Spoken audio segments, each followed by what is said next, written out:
283,000 na ancient coins nyo, mako-convert nyo into 1,416 gold. Okay.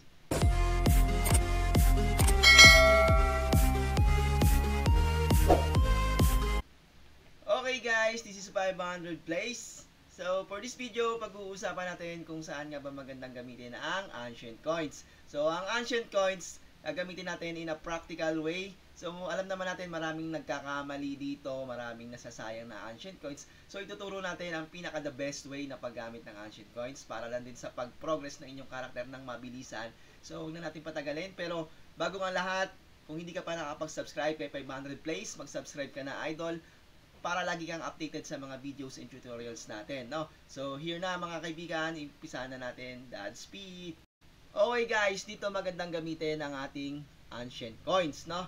So, ang ating ancient coins, dapat ginagamit natin yan pambili ng skill tome. So, itong skill tome na to, ginagamit yan para sa pag-upgrade ng ating potentials or pag-combine ng ating mga skills, no?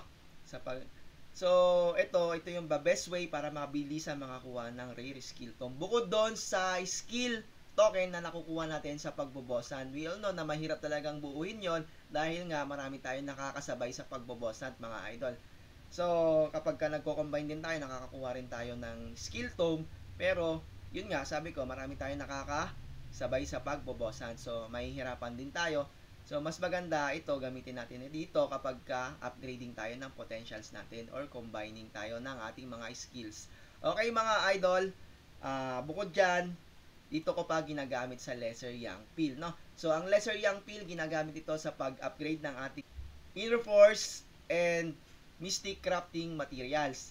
And then, dun sa Cosmic Harmony. So, itong Epic Lesser Yang Pill is mahal to mga idol. Kapag bibili natin to sa sa market ay 6 gold ang isa mga idol. So balikan natin yung ating Space Time Shop kapag gagamitin natin ang 283,000 ancient coins is mabibili natin 236 pieces, no? Ang 236 pieces times natin sa 6 gold is equal to 1,416 gold kaagad mga idol. So, nakita nyo naman kung gaano ka-practical. So, tipid na kaagad kayo ng 1,400 gold para doon, mga bossing. No? So, grabe, no? So, yung 283,000 na ancient coins nyo, mako-convert nyo into 1,416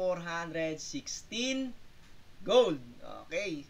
So, bukod doon, ginagamit din natin siya sa Life Essence, mga idol. Kapag nag-upgrade naman tayo ng ating Constitution or promotional mats, ginagamit natin to. So, kapag nagpo-focus lang ako sa isang progress, no? Kapag promo mats ko lang siya ginagamit. Kapag sa potential ko lang ginagamit ang aking ancient coins, no? Kapag dito naman sa glittering powder, so ginagamit ko rin siya paminsan-minsan kapag for emergency purposes. Pero kasi ang glittering kasi is maraming sources na pagkukuhanan nito kaysa dito sa Life Essence. Sa Life Essence kasi is napaka-limited lang na pagkukuhanan. So unlike ito sa sa glittering kasi is tulad nito, na meron tayong pinapalit dito sa MS ng mga epic na ganito. So, glittering kaagad yon. So, di tulad sa ating, sa ating Life Essence is napakahirap, no?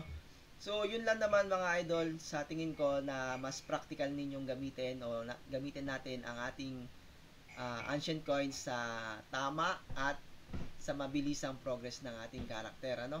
So, yun lang mga idol, kasi sa nakikita ko maraming nasasayang na ancient coins na ginagamit natin kung saan-saan lang. So, pinakita ko lang kung saan natin pwedeng gamitin ng maayos para mabilisan ang ating pag-progress sa ating karakter, no? So, yun lang mga idol, kung hindi ka pa nakakapag-subscribe ay 500 plays, mag-subscribe ka na para updated kayo lagi sa ating mga tutorials. So, thank you mga idol.